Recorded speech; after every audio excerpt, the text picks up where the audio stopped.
Hello guys, మేమైతే శ్రీశైలంలో ఉన్న సాక్షి గణపతి టెంపుల్కి అయితే వచ్చాము. స్టార్టింగ్ అయితే ఈ టెంపుల్ని విజిట్ చేసాము. అండ్ ఎవరైనా వెళ్ళిన వాళ్ళు కూడా ఈ టెంపుల్ని విజిట్ చేయడం మర్చిపోకండి. ఈ టెంపుల్ని దర్శించుకోవాలి, ఎందుకంటే మనం ఫస్ట్ మెయిన్ టెంపుల్కి వెళ్ళే ముందు ఈ టెంపుల్కి వెళ్ళాలి. ఇక్కడ కానీ ఏ టెంపుల్లో అయినా ఫోన్స్ పెద్ద రెస్ట్రిక్షన్ ఏం లేదు. ఫోన్స్ అయితే ప్రతి చోటకి తీసుకెళ్ళిపోయాము.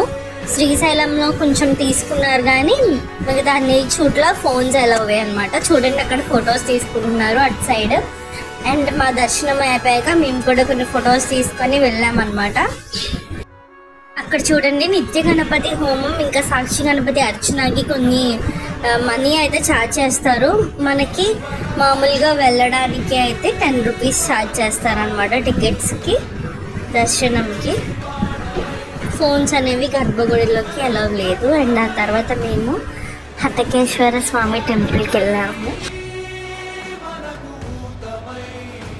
ఆ టెంపుల్కి వెళ్ళగానే చాలా కోతులు ఉంటాయి అన్నమాట, ఎందుకంటే ఇక్కడ చుట్టూ అంతా అడవి కాబట్టి.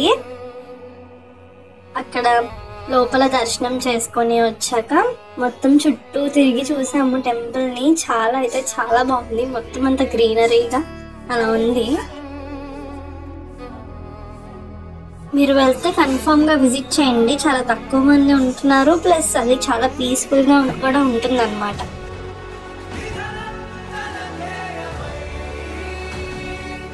ఆ గుడి ఆపోజిట్లో ఒక చెట్టు ఉంటుంది. ఆ చెట్టుకి ముడుపు కట్టి కోరుకుంటే సంతానం కలుగుతుందని నమ్ముతారంట.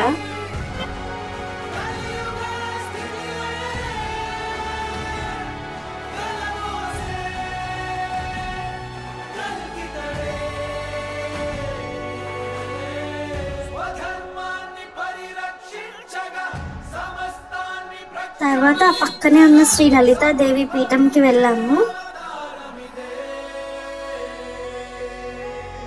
అక్కడ మనకి స్టార్టింగ్ సుబ్రహ్మణ్య స్వామి విగ్రహం కనపడుతుంది. అక్కడ దండం పెట్టుకొని ఆ తర్వాత లోపలికి వెళ్ళాము. అక్కడ శివలింగానికి అభిషేకం చేయొచ్చు అన్నమాట.